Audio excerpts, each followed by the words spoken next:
Welcome to Two Therapists Talking.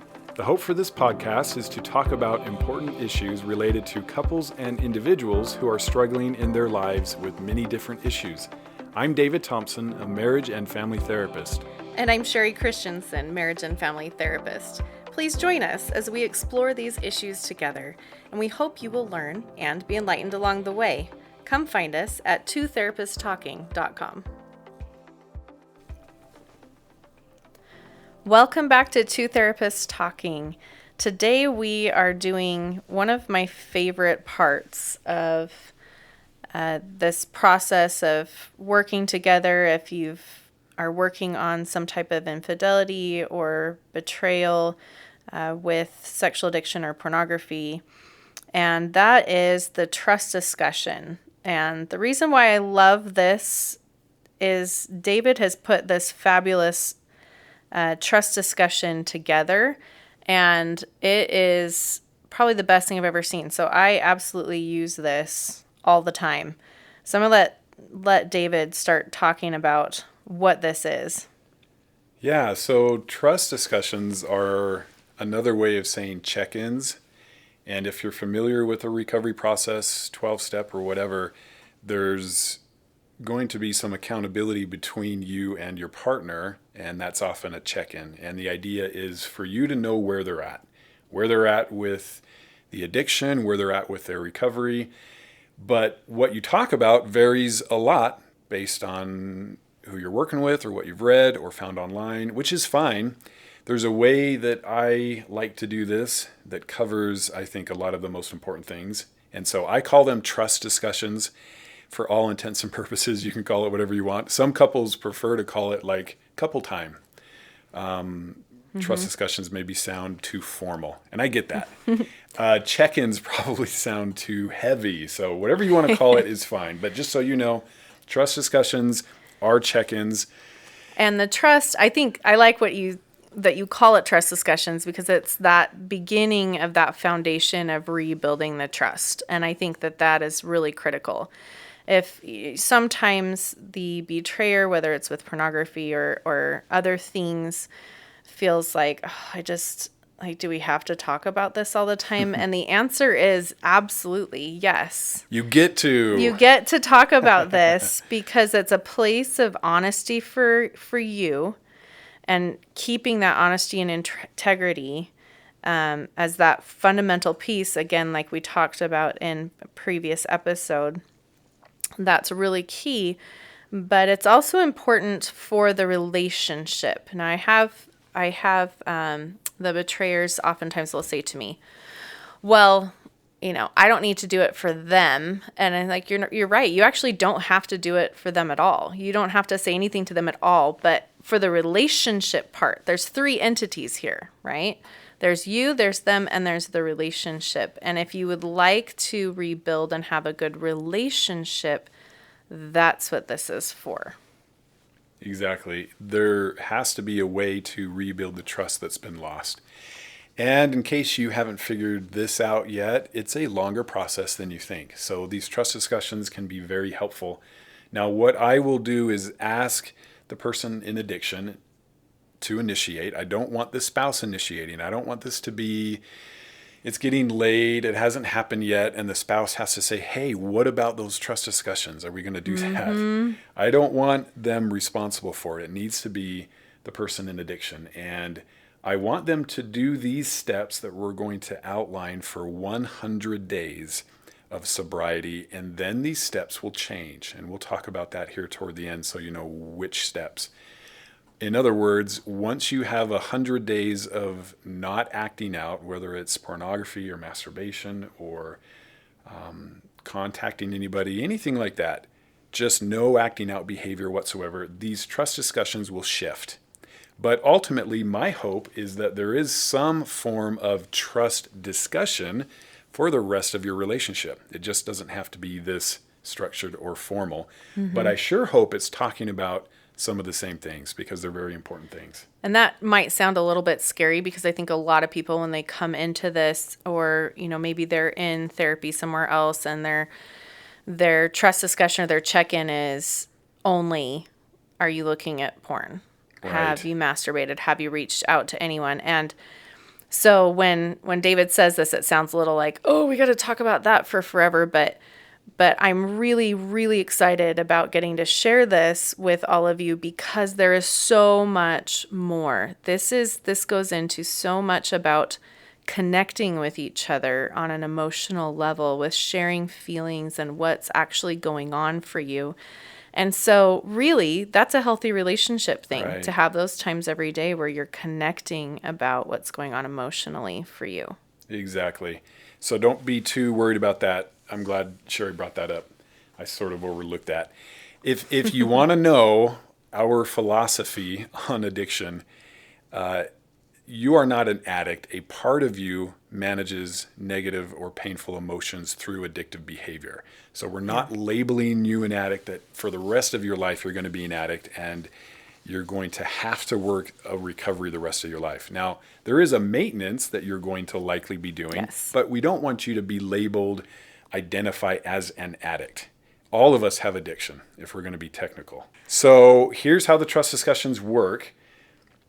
And again, the person in addiction needs to initiate, and I recommend that you initiate these trust discussions around dinner time and not the last thing you do before you go to bed when there's no more Yes. energy or willpower left and it's like lights out and the husband says, oh, hey, trust discussions.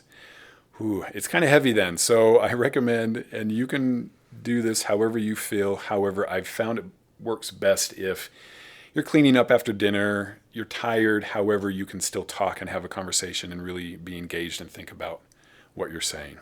So that's what I would recommend. And, just to kind of go along with that, when you're doing it any time of the day, if noon is a good time, you call from work, whatever, first thing in the morning. I mean, whatever it ends up being, it's a 24-hour period. So you don't have to Right. worry about like, oh, I've done it at noon. So now, anything that we've talked about or anything that happens the rest of the day, like, what do I do with that? It's just a 24-hour period. So if you're just consistently doing it at the same time every day, you're good. Or if you've missed one, which we'll talk about later, what happens, it's just however long it covers the entire period from the last time that you did a trust discussion.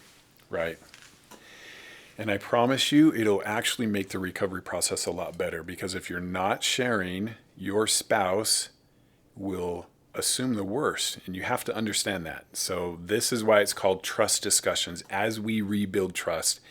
Not that you're going to be excited for it necessarily, but you have to understand that if you're not coming to them and saying, let's talk about this, they're going to assume it's because you're hiding something you really don't want to.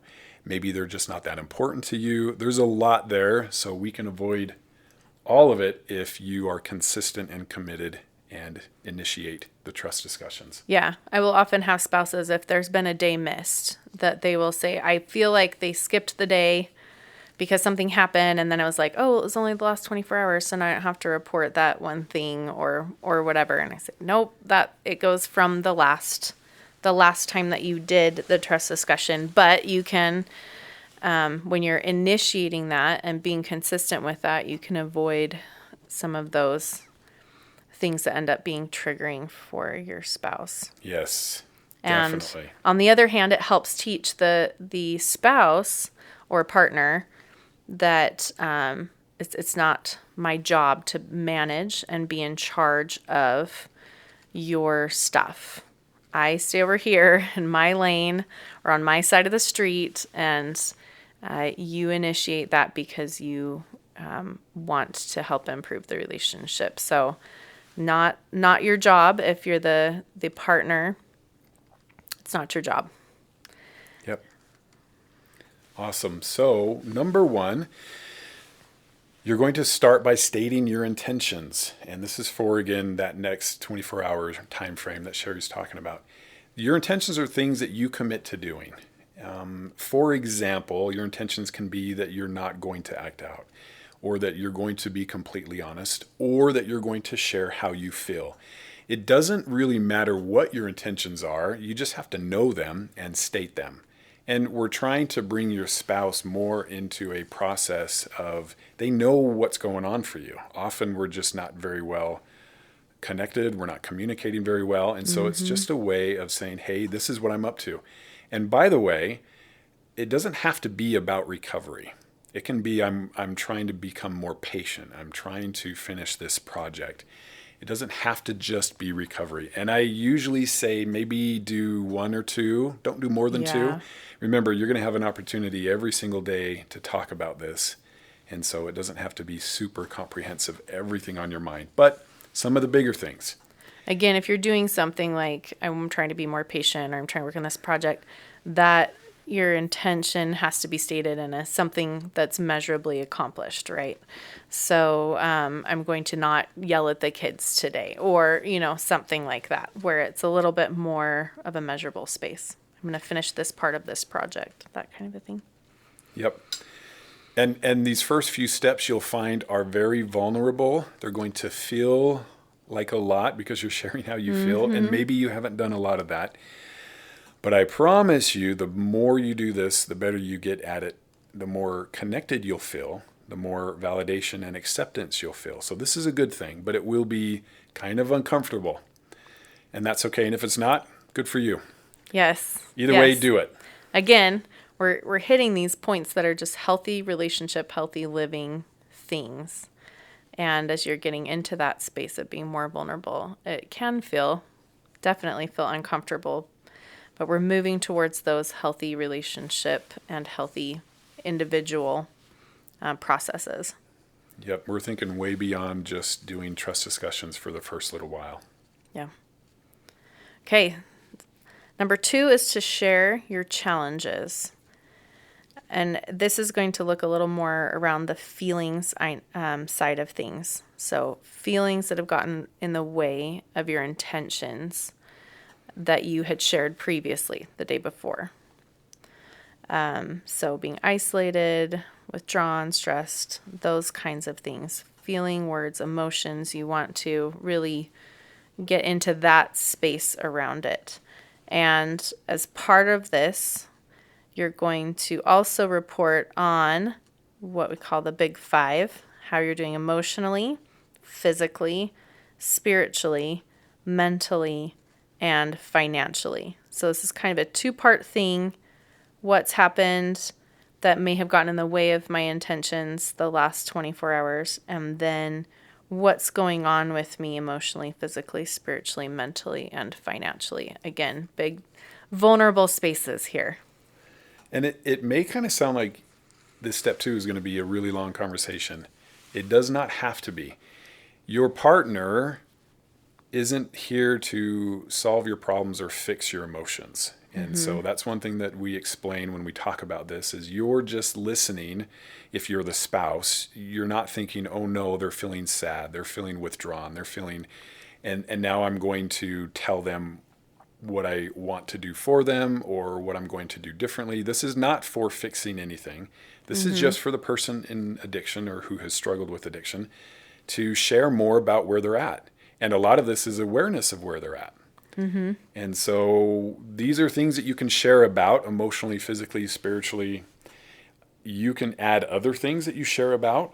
We just want you to have an opportunity mostly to go through your emotions. And by the way, I guess I should have said this a little bit sooner. It's not just one-sided. So we're going through some steps here that are going to be for both the addict and the partner to share. There will be all the steps that the addict shares, but the betrayed partner will share the first few.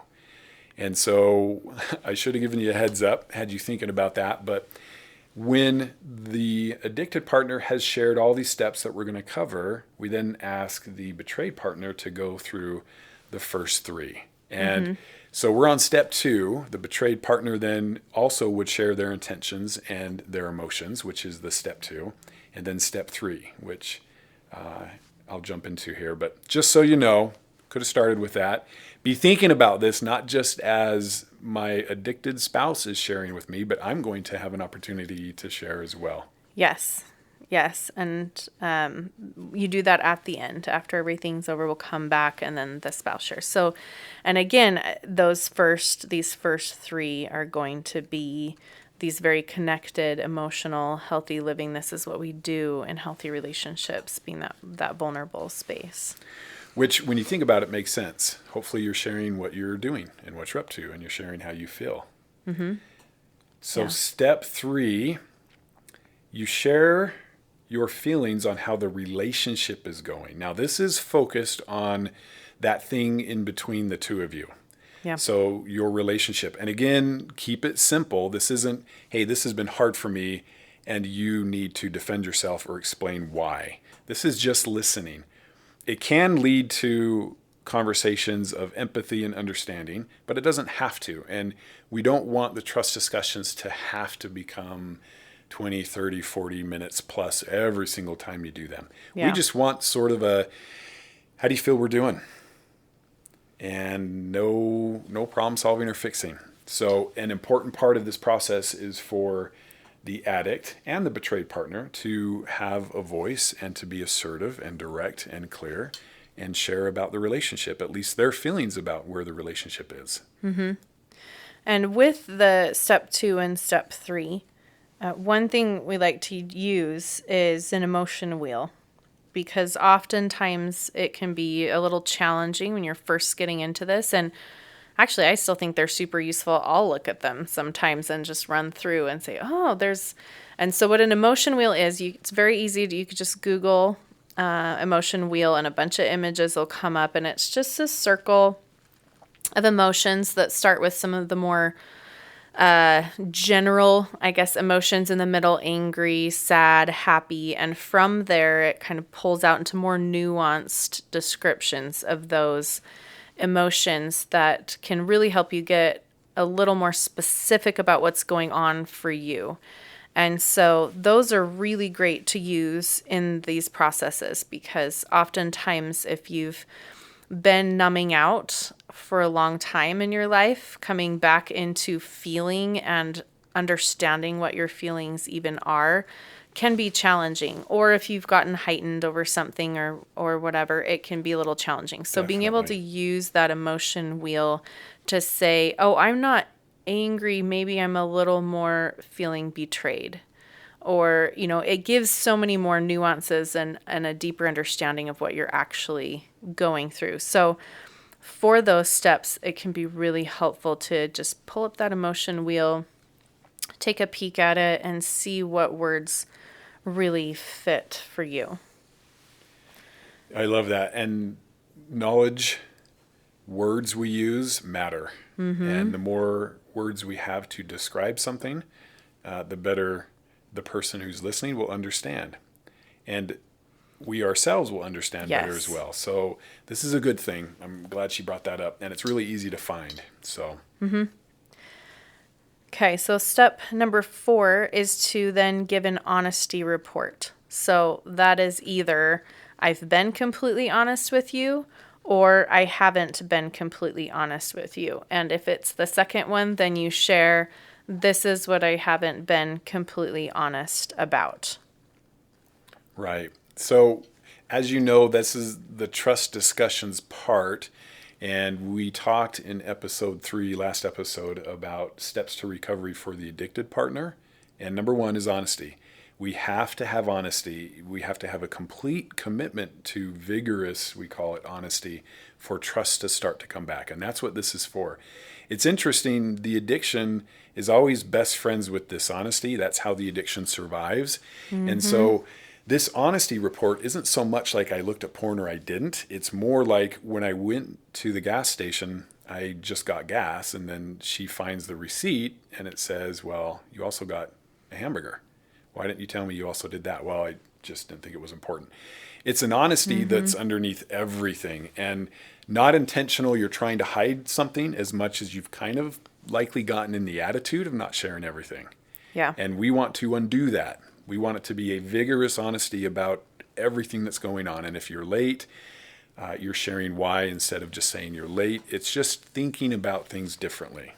It's not uncommon for the addict or betrayer to be able to recognize over time in recovery, or sometimes initially when you really start to get into it, oh, I kind of lie about everything. I just kind of say I hear it what's all the time, actually. most convenient for the other person to hear, what I think will go over best, even if it really doesn't matter. Like I had a tuna fish sandwich for lunch instead of a, PB&J. It just becomes this sort of ingrained space and habit. So here's a good example. I just thought of this. I had a couple the other day where he likes to make this chicken curry, and he likes things a little spicy. So, but his wife doesn't. And he debated how he should make this and decided he's going to go a little spicy. So he put chili powder or flakes or whatever in it. And as they were eating, she asked him, "Did you put something in this?" And he said, "Nope." Perfect example. It took him about 10 seconds and he came back and said, "Hey, you know what? That wasn't completely honest. I did." So that's like the force of habit where Yes. he's saying what's convenient or easy more than what's actually true. But that was really meaningful to her to see that. Yes. Yeah, that he's coming back in He's saying, coming back in and he's coming. well, wait a minute. That wasn't totally accurate. Let me correct that. Yes. So it's a very common habit and pattern. So if you've noticed that in your life, or just maybe even start paying attention to, am I saying that 100% honest? Am I being 100% honest as I'm interacting with really anyone? It's not just Right. the spouse. Oftentimes it is really anywhere. It's at work, it's with friends, It's kind of it's a at mindset. church. Yeah, it's a mindset for sure. So noticing that is going to be a really important process. And that's step 4. And step 4, by the way, is where the addict now is doing additional steps that the spouse doesn't need to do. Mm-hmm. So step 4 is the first additional step that the addict would do. Now, these next 3 steps, there's 7 total. These next 3 steps, it's got to be said that if the couple is not ready for these next 3 steps, because sometimes they're not, and we'll talk about that, you can put this in a notebook. So it doesn't have to be an actual face-to-face verbal conversation. Mm-hmm. It may be too triggering, what we're going to talk about, but it still has to be shared. Yes. The addict still needs to be accountable. And so the best way around that is to have a notebook, just buy a cheap notebook, and you put steps 5, 6, 7 in the notebook for her to review or for him to review when they're ready, anytime. And so you both know about the notebook. It's there. It still has to be filled out every day if you're not doing this verbally. But it's an easier way sometimes to process some of this information. In my experience, sometimes couples just aren't quite ready. It's either too close, too fresh. There's a lot of pain. There's a lot of trauma. We still need the honesty and the Yes. trust discussions, just maybe not verbally face-to-face for a little while. And sometimes it's good to have that verbal still. And so sometimes it's helpful to have that the addicted spouse to go to their sponsor and kind of maybe be checking with their sponsor or an accountability person in one of their groups or something like that. But still, even if that's happening, it still has to be, there has to be accountability in the relationship. Right. Definitely. And that 100 days applies whether it's verbal or written. And so you have to do this for at least 100 days with sobriety before this will change. So step 5 is a bottom lines report. And this is stating whether you've broken any bottom lines and which ones. So bottom lines are meant to keep you safe from acting out. Think of it as like the fence at the top of the cliff. Once you fall, it's a different story. We're trying to keep you away from even a slippery slope. And so a common bottom line would be, let's say in the past, I've looked at porn at night on my phone in the bathroom, then I'm going to have a bottom line around not bringing my phone into the bathroom. Yes. And so we create these bottom lines ahead of time. It might be that I can't watch movies alone, or I can't be on the internet past a certain time. Or sometimes I can't even be home alone. If my spouse or partner is not home, it's better for me to be somewhere else. Whatever your particular rituals are for acting out or Yes. situations, we want to protect you by forming bottom lines. And once those bottom lines are formed and your spouse knows what they are, Step 5 is you sharing if you've broken any. Oh, you know what? Today at work, I went into the bathroom and I took my phone with me. Mm-hmm. Whatever it is, that's what you're sharing about the bottom line. And I haven't said this yet, and I probably should have, but there are consequences to all of these things. And so I know maybe the betrayed partner is thinking, okay, this sounds great. Well, what if it just doesn't happen? Or what if they just don't do it? We will talk a little bit here towards the end about consequences. So hold tight. Yes.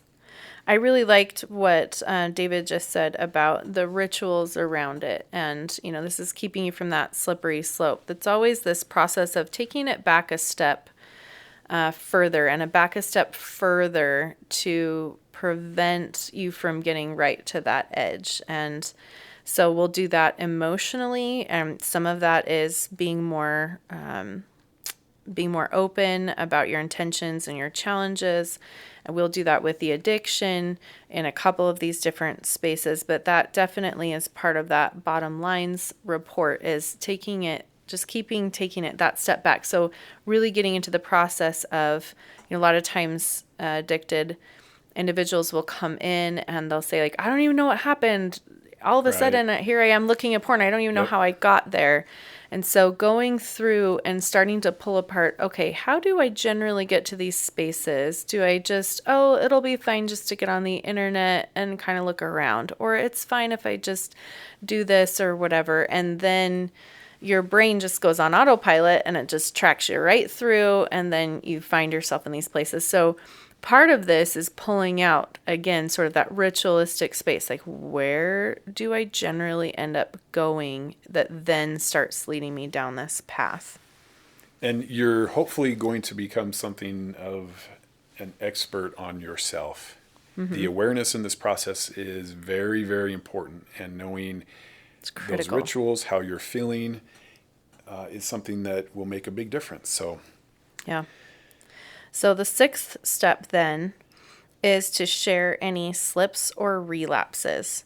And both, so there's a lot of different ways that people will describe what a slip is, what a relapse is. Right. There's a lot of opinions. Every therapist you talk to will have a different opinion. And by the way, this step 6 is kind of your traditional check-in. Yeah. That's basically what step 6 is covering. Mm-hmm. So for this step and for how David and I define this, both are the same behaviors of acting out, including PMO, your porn, masturbation, orgasm, but also including, of course, looking and searching for anything that's arousing, sexually touching yourself, even if it doesn't end in orgasm, shows that you watch that have sexually explicit material, that you entertain for any amount of time. All of those kinds of things would count in this, and that's because, again, we are really looking to target and be aware of all of these processes. And the difference that we have determined between a slip and a relapse is whether or not you're honest about it. So whether or not you've shared within 12 hours or not. Sometimes I'll say between the last trust discussion. So it could go maybe up to 24 hours. Right. David, what's your opinion on that? You definitely may find that you have to share before you're going to have a trust discussion. Because if you wait for the trust discussion and you have acted out, you don't want to go over that 12 hours. Now, this is important because if you're committed to honesty, we can rebuild trust with behaviors that are still happening. Now, that is something that you need to understand. So your spouse doesn't expect you to be perfect. They know you've got stuff. They just can't, and we talked about this in the first episode as well, they just can't handle the dishonesty. They don't like the acting out, but as they learn more about addiction and how it's more of a dimmer switch than an on-off switch, there's likely to be times where the behavior is still hanging around here and there that's just not very productive or healthy. That's okay as long as there's a trend towards sobriety, But really, it's okay, especially as long as you're just being honest about it. You have to absolutely commit to complete honesty so that trust can begin to be rebuilt. So if it's going to go over the 12 hours before you do a trust discussion, you've got to let them know. That's what I tell everyone that I talk to. You have to let them know. Because if you're not committed to complete honesty, we're kind of looking at a different problem. And that helps me to know what we need to stop, slow down, and focus on if we're just not even at that point yet of we're going to be honest about all this, Yeah. which makes sense because it's very scary. Yes. But for purposes of this, we've got to have a way to determine, is this a less serious, I'm committed to honesty, but I messed up? Or is it a more serious, oh, I'm going back to my hiding, minimizing, keeping secrets behavior, which is not going to work. And I want to emphasize here for the spouses that might be listening, especially if you're brand new in this process, it might feel scary a little bit scary that David is saying, well, it's okay as long as, this is a process of change, right? This is not, as he's saying, that on-off switch. There are a lot of things, like we were talking about, the rituals around it, the processes that bring you into it, the emotions going back even farther that trigger the process in the first place. And Right. it takes time to bring all that from the subconscious up to the conscious and process through what those things are. And then once you even understand them, then it's a process of beginning to eliminate them, beginning to work on all of those underlying things so that this doesn't result. Again, addiction is not the problem. It's all the underlying things that are the issues that are causing this to occur. So we don't want to try to throw a Band-Aid on this and just say, okay, great, never act out again. That we have to go through the actual deep stuff of healing and recovery. So yes, the trend is to improve, to get better. And over time, as you're doing all the deep work, this just becomes less of a thing because you've done the deep work. Right. So sexual addiction and really any addiction is not about feeling good. It's about not feeling. So these are the negative emotions that we're running from. Mm-hmm. Ultimately, emotions like loneliness and rejection. Mm-hmm. And sometimes it helps. This is definitely not a free pass or a green light that they can continue to act out. No, Right. no, that's not what this is. Yes. But, it's similar to if you're trying to lose weight and you know how to do it, but you're not doing it, and you're frustrated with yourself that you're not doing it, but you've read books, you've read articles. There's more to it than just willpower. Yeah. Like Doing how to lose programs. weight, but you're still frustrated with yourself. It's like that. It's not an excuse, but it's just a process that takes time. And really, it's about your addicted spouse or partner learning how to manage those negative emotions in healthy ways. Mm-hmm. So this all sounds good and looks good, but he's not some expert on his emotions yet, not even close. Right. So we anticipate that the behavior that makes him feel better when he feels bad will continue. At times. But it's not something that, he can do forever indefinitely just because. And we're not saying it's fine. So I'm glad No Sherie brought worries. that up. Now with this, you're going to want to give basic details of what's happened and if there's been a slip or a relapse. Like I was looking at porn for this many minutes on this device. I didn't masturbate. We don't need to go into massive amounts of detail. David, give me your thoughts on if you're sharing a slip or a relapse within that 12-hour time frame.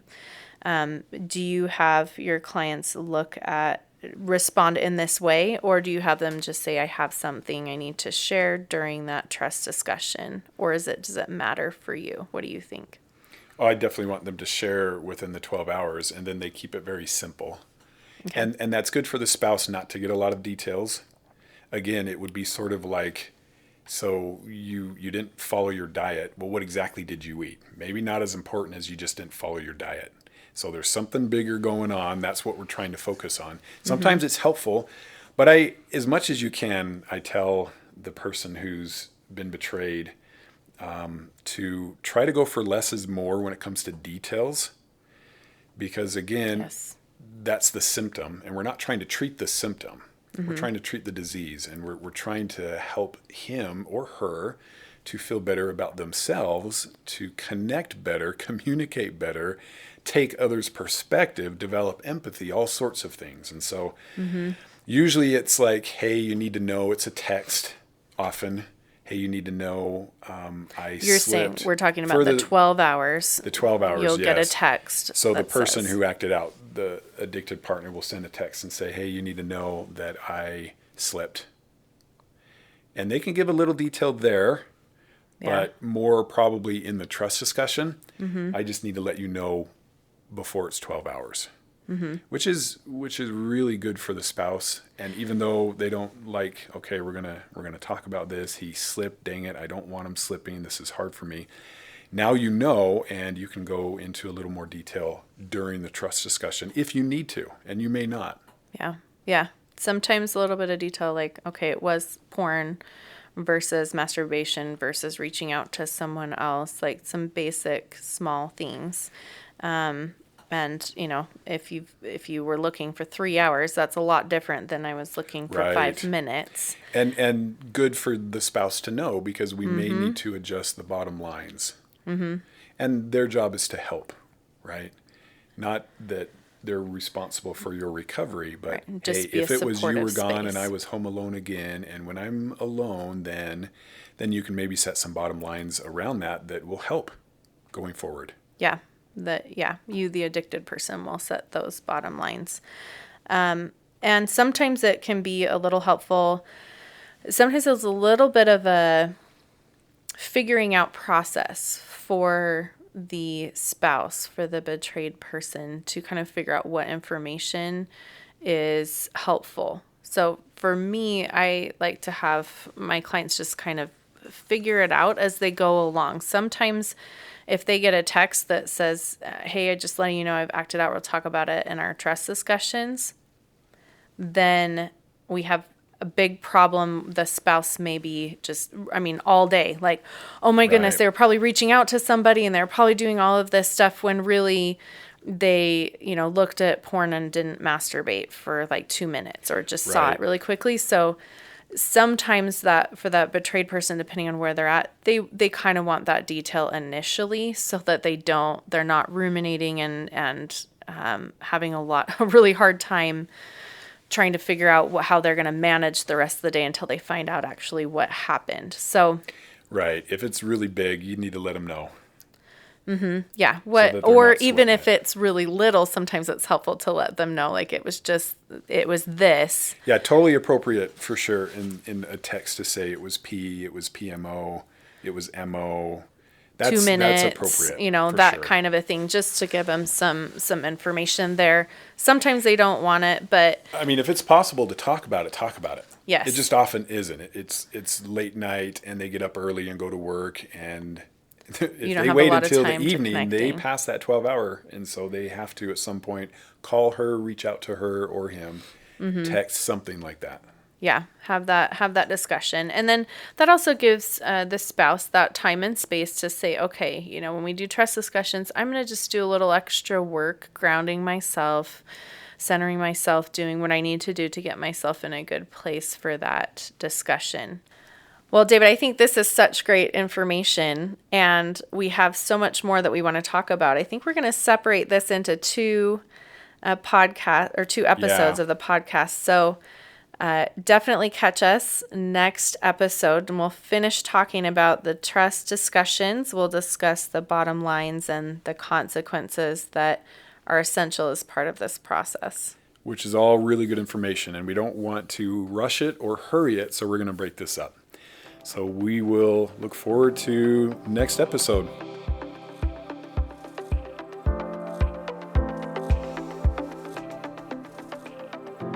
Thank you for listening to Two Therapists Talking. We look forward to sharing more conversations with you. Connect with us at twotherapisttalking.com or email podcast@twotherapisttalking.com.